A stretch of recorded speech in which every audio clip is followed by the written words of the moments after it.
Welcome my dear rockets. आज हम देखने वाले हैं दया। मूवी की शुरुआत में हम स्वेच्छा नाम की एक लड़की को देखते हैं जो किसी शख्स के बारे में बता रही होती है जिसने उसके साथ कुछ बुरा किया है और साथ ही वो पावरफुल भी है। अब भला ये किस बारे में बात कर रही है ये तो हमें आगे जानने को ही मिलेगा। इसके बाद हमें प्रभा नाम के एक मछुआरे को दिखाया जाता है जो कि मछलियों को पकड़ने के साथ व्लॉग्स भी बनाता है। इसी बीच वहाँ पर दया नाम का एक फ्रीजर वैन ड्राइवर आता है जो कि मछलियों को ट्रांसपोर्ट करने का काम करता था। प्रभा दया को अपने बड़े भाई की तरह मानता था और अगर कोई दया की तरफ देखता भी है तो प्रभा उससे लड़ पड़ता है। फिलहाल बात करें दया की तो वो शादीशुदा है जिसकी अली बेलू नाम की एक बीवी भी है जो अभी प्रेग्नेंट है और उसका बच्चा कभी भी जन्म ले सकता है। अब इस कारण दया दिन रात काम कर रहा होता है ताकि वो अपने परिवार की अच्छे से देखभाल कर सके, उनकी ख्वाहिशों को पूरा कर पाए। बल्कि वो पिछले 2 दिनों से घर भी नहीं गया। अब अली बेलू से दया कहता है कि देखो आज शाम को मैं घर आ जाऊंगा। बाकी दया के बचपन का एक फ्लैशबैक हमें दिखाते हैं जिससे हमें पता चलता है कि जब दया की माँ अपनी आखिरी सांसें गिन रही थी तब उसकी मदद किसी ने नहीं की थी क्योंकि तब लोगों का कहना था कि दया की माँ कई मर्दों से संबंध बनाती है। बाकी अब दया जल्दी से माल पहुंचाकर वैन उसके मालिक के पास रखने के लिए जा ही रहा होता है। तभी उसे प्रभा का फोन आता है जो उससे कहता है कि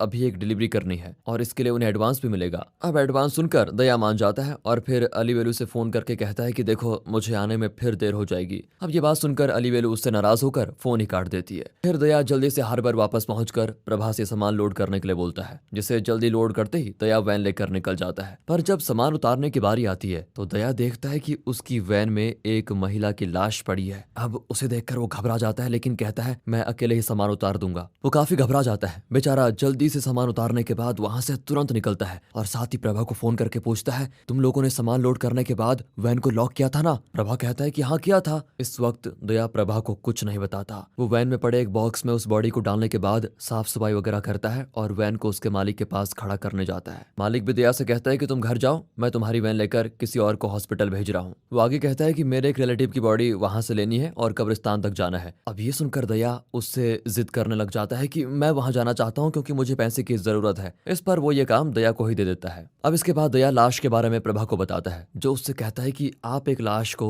शहर में लेकर घूम रहे हो और वो भी इलेक्शन के माहौल में। प्रभा दया से कहता है कि आप पुलिस को बता दीजिए। दया कहता है कि अली वेलू की हालत ठीक नहीं है, मैं उसे छोड़कर पुलिस के झमेले में नहीं पड़ना चाहता। अब ये सुनकर प्रभा उसको दूसरा आइडिया देता है। वो कहता है कि रास्ते में अगर कोई नदी या तालाब पड़े तो उस लाश को वहीं फेंक दो। यहाँ सीन होता है कट और अगले सीन में हमें कौशिक नाम के एक आदमी को दिखाया जाता है जो कि पुलिस स्टेशन में अपनी बीवी कविता की मिसिंग कंप्लेंट लिखवाने आया है। अब कविता की बात करें तो वो एक चर्चित न्यूज चैनल की सीनियर जर्नलिस्ट है जो कि न्यूज के नाम पर सिर्फ सच को ही कवर करने में विश्वास रखती है। कविता देखती है कि उसने हाल ही में जिस स्वेच्छा नाम की लड़की की बलात्कार की न्यूज को कवर किया था उसकी फोटो को चैनल वाले बिना ब्लर किए दिखा रहे हैं जिस कारण उस लड़की को काफी परेशानी का सामना भी करना पड़ सकता है। अब ये देखकर कविता न्यूज चैनल के सीईओ विजय से इस बारे में बात करने जाती है जिस पर विजय उससे कहता है कि तुम इन सब चीजों के बारे में फिक्र मत करो, मैं तुम्हें कल चीफ मिनिस्टर का इंटरव्यू लेने के लिए भेज रहा हूँ। कविता भी कह देती है कि मैं कहीं नहीं जाऊंगी और मैं अब सिर्फ स्वेच्छा के केस पर ही काम करूंगी, देखती हूँ मुझे कौन रोकता है। अब विजय उसको ऐसे निकाल भी नहीं सकता था क्योंकि ऐसा करने से वो दूसरा चैनल ज्वाइन कर लेगी और क्योंकि कविता को पूरा देश जानता है तो उसके चैनल की रेपुटेशन को भी नुकसान पहुंच सकता था।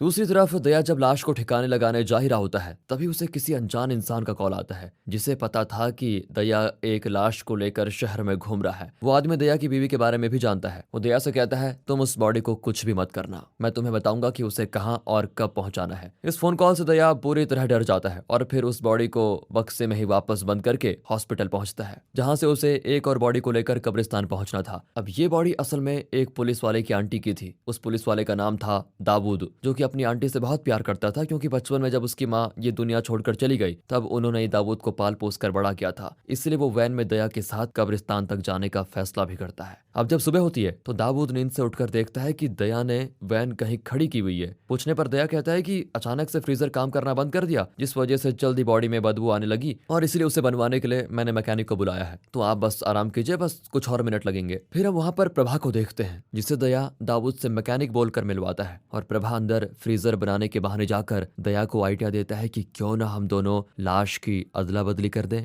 मरने के बाद लाश का वजन बढ़ जाता है, इस वजह से किसी को कुछ भी पता नहीं चलेगा। फिर जो लाश बचेगी उसका तो डेथ सर्टिफिकेट है ही। अब दया प्रभा को उस आदमी के बारे में बताता है जिसने दया को बॉडी के साथ दोबारा फोन मिलाकर एक जगह आने के लिए कहा होता है। इस पर प्रभा कहता है कि अब आप फंस जाओगे, उस चक्कर में मत पड़ो, बाकी उसका फोन आएगा तो मैं बात करूंगा। अब कोई भी रास्ता न देखते हुए दया प्रभा की बात मान ही जाता है और दोनों बॉडीज की अदला बदली हो जाती है। प्रभा भी इनके साथ चलने का फैसला करता है। वो दाऊद से कहता है कि फिर से कोई प्रॉब्लम आ गई तो मैं आपके सफर में आपके साथ हुई, कोई दिक्कत नहीं होगी। दूसरी ओर कमिश्नर कविता के केस को हरिश्चंद्र नाम के एक स्पेशल टास्क फोर्स ऑफिसर को देता है, जो कि सबसे पहले कौशिक से ही पूछताछ करने लगता है। वो कौशिक से उसके और कविता के डाइवोर्स के बारे में सवाल करता है। दरअसल कौशिक को पूजा नाम की एक दूसरी लड़की से प्यार हो गया था, इसलिए वो कविता को डाइवोर्स दे रहा था। बाकी कविता और कौशिक की एक बच्ची भी थी। वो हरिश्चंद्र को इस बारे में बिना कोई जवाब दे ही चला जाता है। अगले सीन में हमें फिर से फ्लैशबैक का सीन दिखाते हैं, जहां कविता एक आदमी का इंटरव्यू ले रही थी, जिसकी 3 साल की बच्ची ने गलत दवाओं की वजह से हॉस्पिटल में ही दम तोड़ दिया था।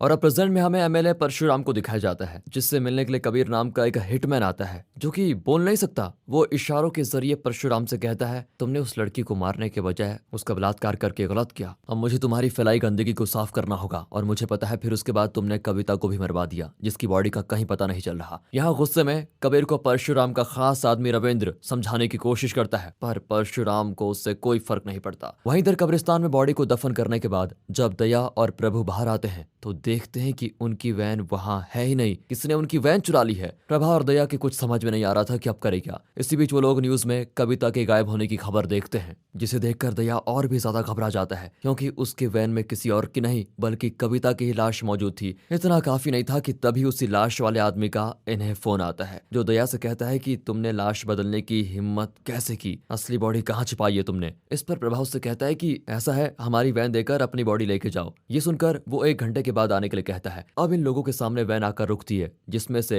शबना नाम की एक लड़की उतरती है। असल में अब तक वही इन लोगों से वॉइस चेंजर ऐप के जरिए बात कर रही थी, और इसी कारण इन्हें लगा कि सामने वाला कोई मेल है। शबना की बात करें तो जब विजय ने सभी को कंपनी में कविता के साथ काम करने को मना कर दिया था, तो उस वक्त शबना ही वो थी जो उसके साथ काम करने के लिए तैयार हुई। वो दया से बताती है कि परशुराम के आदमी ने कविता को मार दिया, और अब वो लोग मेरे पीछे पड़े हुए हैं। उनसे इस कविता की बॉडी को छिपाने के लिए ही मैंने उसे तुम्हारे ट्रक में डाल दिया। अब परशुराम का नाम सुनकर दया की आंखों के सामने कुछ फ्लैशबैक्स आते हैं, लेकिन फिर वो खुद को संभालता है। इसके बाद पास्ट में हमें कविता की कहानी दिखाई जाती है, जो कि स्वेच्छा का पता लगाने की पूरी कोशिश कर रही है। वो इस बारे में अपने एक जूनियर जर्नलिस्ट से भी पूछती है। दरअसल जब स्वेच्छा की तस्वीर टीवी में दिखाई गई, तब से ही लोगों ने उसका जीना मुश्किल कर दिया था, इसलिए वो शहर से दूर जाकर किसी अनजान जगह पर रह रही थी, जिसके बारे में सिर्फ उसी जर्नलिस्ट को पता था। और फिर वो कविता के समझाने पर उसका साथ देने के लिए तैयार हो जाता है। प्रेजेंट में दिखाते हैं तो हरिश्चंद्र अब इस केस की तहकीकात करते हुए हार्बर पहुंच जाता है, क्योंकि कविता के फोन की लास्ट लोकेशन वहीं पर दिखा रहा था। इधर दया को एक अननोन नंबर से कॉल आता है, जिसको उठाने से शबना उसको मना करती है, क्योंकि हो सकता है उसका फोन ट्रैक किया जा रहा हो। ये सुनते ही सभी अपना फोन तोड़ देते हैं। यहाँ शबना बताती है कि कविता ने मरने से पहले एक पेन ड्राइव निकाल ली थी, उसी पेन ड्राइव के चक्कर में कई लोग उसके पीछे हैं। वो दया से कविता की बॉडी के बारे में पूछती है, जिसे दया, प्रभा और प्रभा का एक दोस्त मिलकर रात में कब्रिस्तान से निकालने जाते हैं। यानी कि एक बार फिर से लाश की अदला बदली।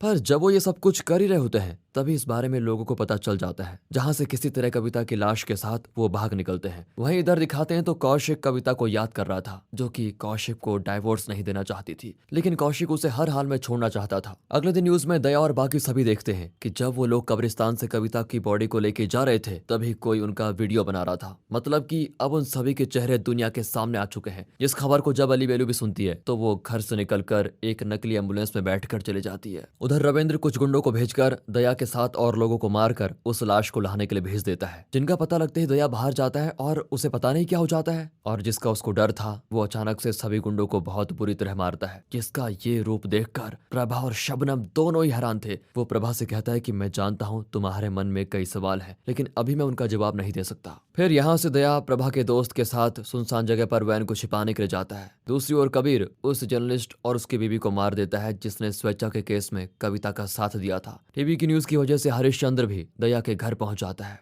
जहां से अली वेलू गायब थी। पर जब अली वेलू की फोटो वो देखता है तो हरिश्चंद्र भी डर जाता है। और फिर फ्लैशबैक ग्लिम्स के जरिए हमें अली वेलू के कुछ सीन दिखाए जाते हैं, जिससे हमें पता चल जाता है कि अली वेलू भी दया की तरह ही वायलेंट है। हरिश्चंद्र शायद उससे पहले भी मिल चुका है। वो यहाँ तक ये भी बोलता है कि हमें दया से पहले उसकी पत्नी को पकड़ना होगा, क्योंकि वो उससे भी ज्यादा खतरनाक है। आगे हमें फ्लैशबैक के जरिए स्वेच्छा का इंटरव्यू दिखाया जाता है, जो उसने कविता को दिया था। वो बताती है कि MP वीरप्पा नायडू और परशुराम ने मिलकर एक यूरोपियन कंपनी के लिए कई बच्चों पर किसी तरह का क्लिनिकल ट्रायल किया जिसमें कई बच्चों की मौत हो गई और इन सब में स्वेच्छा ने भी वॉलंटियर किया था, तो उसे इसके लिए 5 करोड़ रुपए भी दिए गए थे। मगर जब उसने बच्चों को अपनी आंखों के सामने दम तोड़ते हुए देखा तो उसने उनके खिलाफ आवाज उठाई, जिसके लिए परशुराम ने उसे किडनैप करके उसका बलात्कार किया और फिर उसे धमकी दे दी कि अगर तुमने किसी को कुछ बताया तो तुम्हारा वीडियो वायरल कर दूंगा। कविता के मिसिंग होने के बाद कौशिक उसके चैनल विजय से बात करने जाता है तो उसे वहां पर कविता का लैपटॉप मिलता है। दूसरी ओर यहाँ दिखाते हैं तो दया एक आदमी को कविता की बॉडी से वो पेन ड्राइव निकालने के लिए लाता है जो कि उसे मिलती नहीं। अब इस बात से दया एकदम बौखला जाता है और वो शबना से स्वेच्छा का एड्रेस पूछकर बाहर जाता है जिसे पहले कबीर ने मार दिया है। इसी बीच हम अली वेलू को देखते हैं जिसे दया के लोग पुलिस की नजरों से बचाते हुए निकाल ले जाते हैं। इधर न्यूज में बताया जाता है कि दया का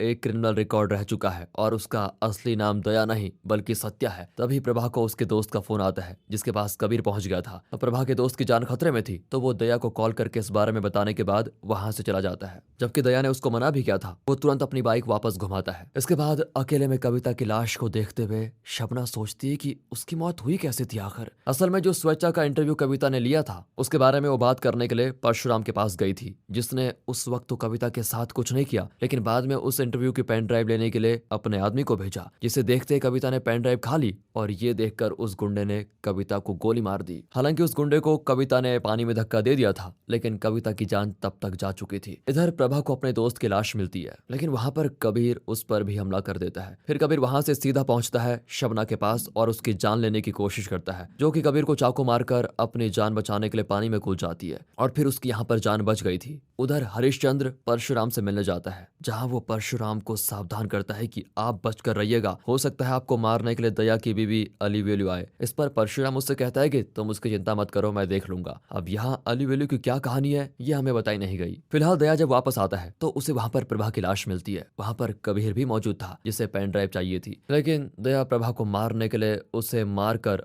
आइस क्रशर मशीन पर पूरी तरह क्रश कर देता है। असल में प्रभा ने उस वक्त दया का साथ दिया था जब गांव में किसी ने भी उसकी माँ की बॉडी को छूने से मना कर दिया था। उनकी अंतिम क्रिया इन्हीं बच्चों ने उस वक्त करी थी और यही कारण था कि दया और प्रभा एक दूसरे को भाई की तरह मानते थे। वहीं इन सबके बीच कविता के लैपटॉप में कौशिक को कुछ वीडियोस मिलते हैं जिनसे उसको पता चल जाता है कि कविता उससे बहुत प्यार करती थी। उधर रविंद्र एक महिला की मदद से परशुराम को मरवा देता है ताकि वो उसकी जगह एमएलए बन पाए। इस तरफ दिखाते हैं तो दया ने कविता की लाश को उसके चैनल के सामने ही खड़ा कर दिया होता है, जिसके मिलने के बाद कौशिक उसको देखने आता है और फैसला करता है कि जो काम कविता ने अधूरा छोड़ा उसे वो पूरा करेगा। इसी बीच कौशिक की बेटी उसको एक चिट्ठी देती है जो उसे दया ने दी थी। उसमें लिखा था कि आप अपनी तरफ से पूरी कोशिश करिए, सच को बाहर लाने में कोई कसर मत छोड़िए, पर अगर कभी हारा हुआ महसूस हो तो प्लीज मेरे पास चले आइएगा, मैं आपके साथ हूँ। ये लड़ाई मैं खत्म करके रहूंगा क्योंकि मुझे उन सब की मौत का बदला लेना है। अब हम देखते हैं कि दया की बीवी को एक बच्चा हुआ है जिसके साथ वो कुछ महीने के बाद एक नई जगह पर आ गया है। अब आखिरकार दया और एलुवेले का क्या पास्ट है, ये इस केस से कैसे जुड़े हुए हैं, इन सब के दौरान वीरप्पा नायडू आखिर कहाँ था और क्या उसने परशुराम को रविंद्र के हाथों मरवाया, आगे शबना, कौशिक और दया क्या करेंगे, इन सभी सवालों के जवाब हमें इसके अगले सीजन में मिलेंगे क्योंकि यहाँ पर इसका पहला सीजन होता है खत्म। बाकी आप हमारे दूसरे चैनल मूवीज वेदर को सपोर्ट कीजिए, सब्सक्राइब करें। मिलते हैं दोस्तों अगली वीडियो में इसके अगले सीजन के साथ, तब तक के लिए गुड बाय, ख्याल रखिए अपना and finally thanks for watching.